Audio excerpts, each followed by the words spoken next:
A super califragilistic expialidocious day to each and every one of you viewers. I am Cyril Valenciano, and of course, we're very active and most beautiful professor, Dr. Llewellyn H. Merida. I am Peachy Bolena. In this video, we will be diving to a new topic and uncover the poem Illiad by Homer. This is Mercy of Sea. We will be dissecting this topic, where an introduction and author background will be presented by Ms. Peachy Balenia, the historical context and a plot overview by Ms. Mercy Roxy, character analysis and major themes will be presented by Ms. Cyril Valenciano, and of course, the literary significance and conclusions will be presented by yours truly, Jasmine Samilala. And we are the reporters. Without further ado, let's commence. And now let's start with a brief background of Illiad. So, the Illiad is an ancient Greek epic poem, one of the oldest surviving works of Western literature. It focuses on this small part of Trojan War, not the whole. So, Illiad is an ancient Greek epic poem, and it's really old, and one of the most first piece of Western literature is still around today. What's interesting is that even though the entire Trojan War was said to last 10 whole years, the poem only focuses to the tiny slice of that just 10 days.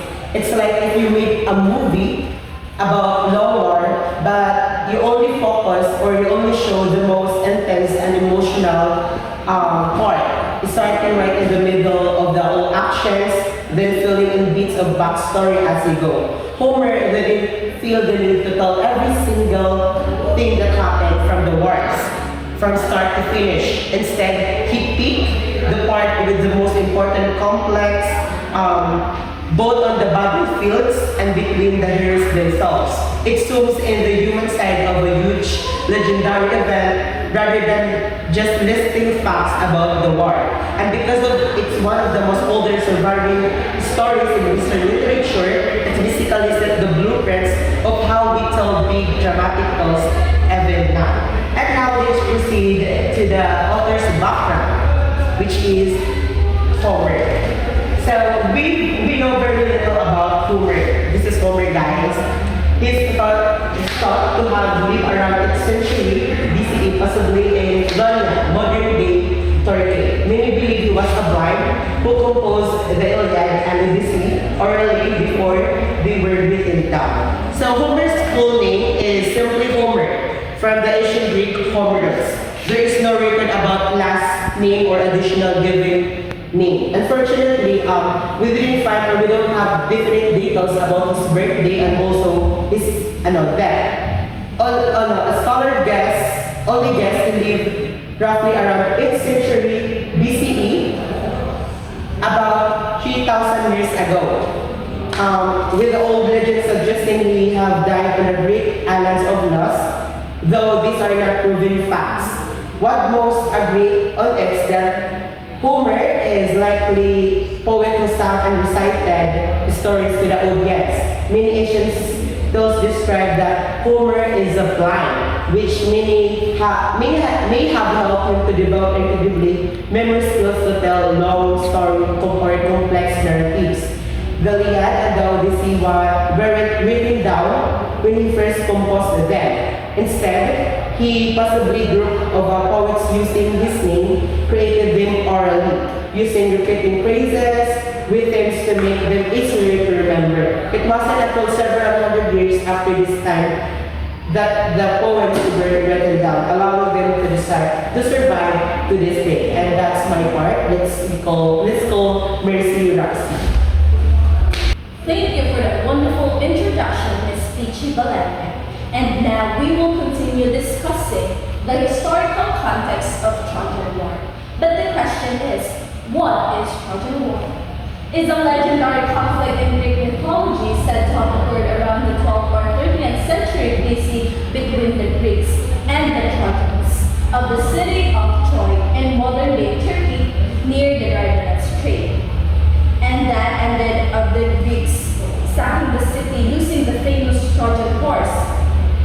And after, Paris of Troy abducted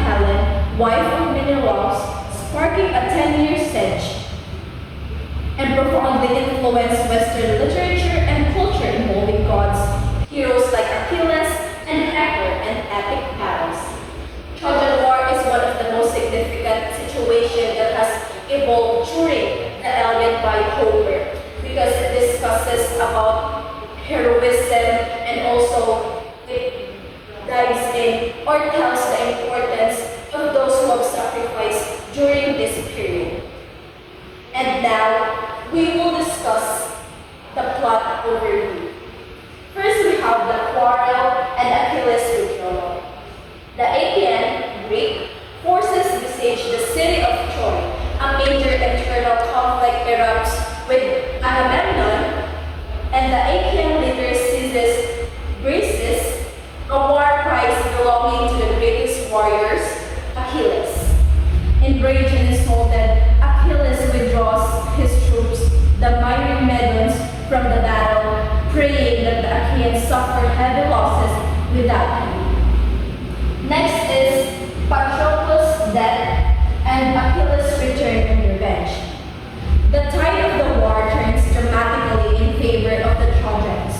Facing death, the Achaean leaders desperately ask Achilles to return, but he refuses. Instead, he allows his closest companion, Patroclus, to wear his armor and lead the Myrmidons back into the fight. Patroclus achieves initial success, but is ultimately killed by the Trojan prince Hector. Now we have the Achilles return to battle. Devastated and consumed by grief and rage over Patroclus' death, which is the friend of Achilles, reconciles with Agamemnon and resolves to avenge his friend. He receives new divine armor crafted by the god Hephaestus and returns to the battlefield, marking a brutal shift in the conflicts intensifying. Next is the killing of Hector. Achilles dominates the battle, driving the Trojans back to their city walls. He meets Hector in single combat outside the gates of Troy, pursues and kills him. In a final act of a desecration motivated by grief, Achilles ties Hector's body to his chariot and drags it around Patroclus' camp for several days.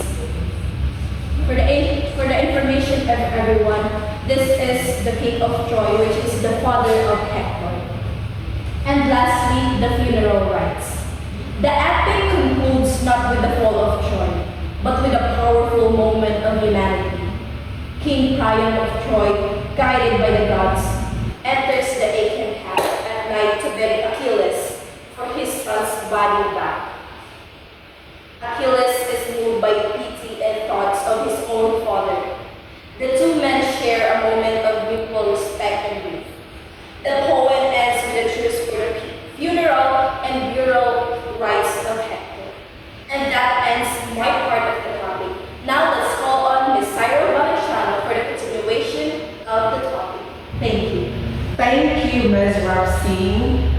So let's now proceed to knowing deeper and delving into the major characters mentioned in the epic Illiad by Homer. So these are the characters that mentioned. We have Achilles, Hector, Agamemnon, Odysseus, Priam, Paris, and the gods, which includes Athena, Aphrodite, Zeus, and Apollo. So let us now know each as breakdown. Firstly, we have Achilles. So Achilles is the central hero of the Illiad and the greatest warrior of the Achaeans. He is known for his strength and divine lineage.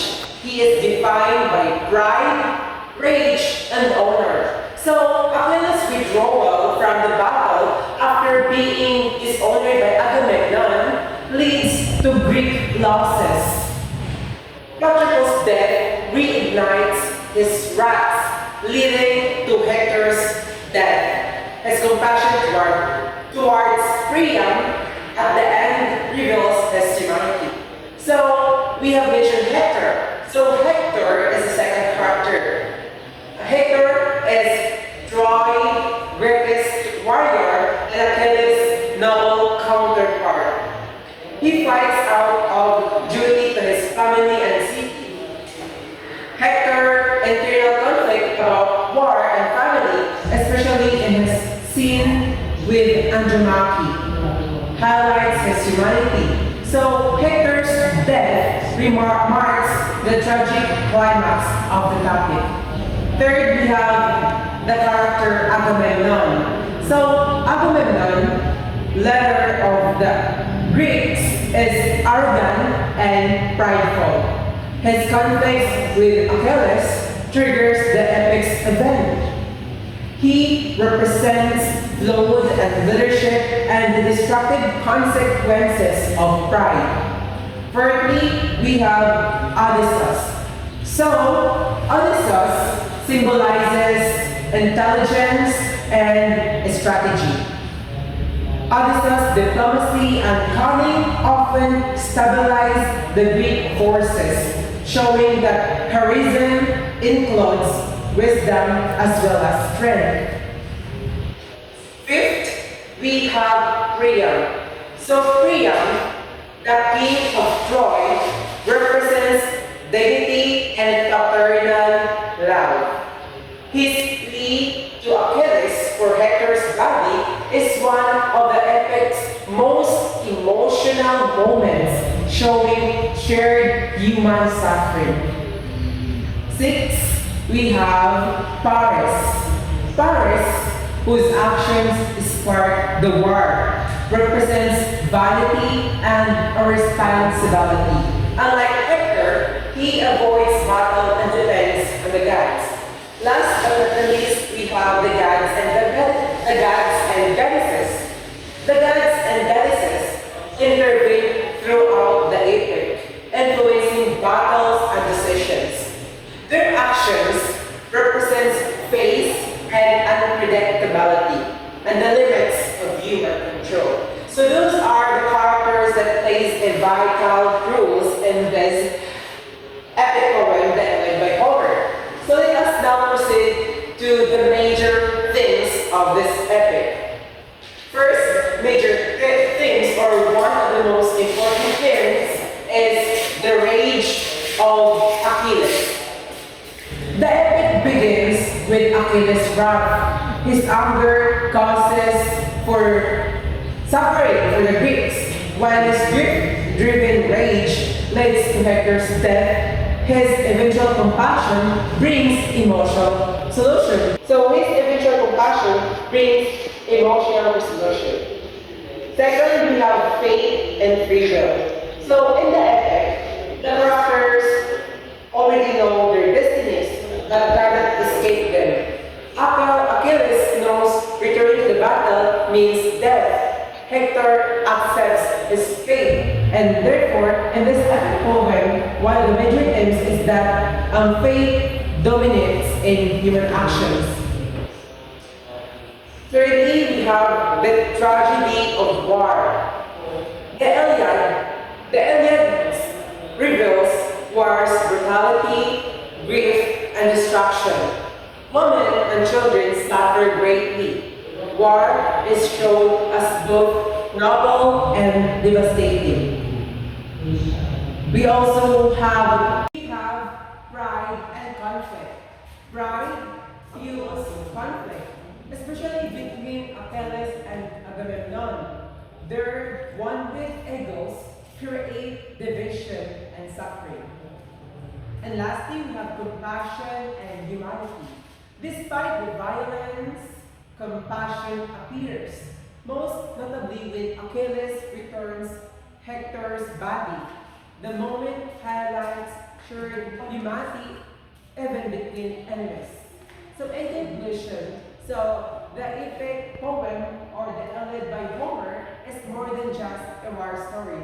It is an exploration of grief, faith, also compassion. Therefore, this epic poem or these themes remain universal, revealing the emotional and moral struggles within human life. And now, let us proceed to Ms. Habilala topic. Thank you so much, Ms. Cyril Valenciano. Now let us proceed to the literary significance of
Thank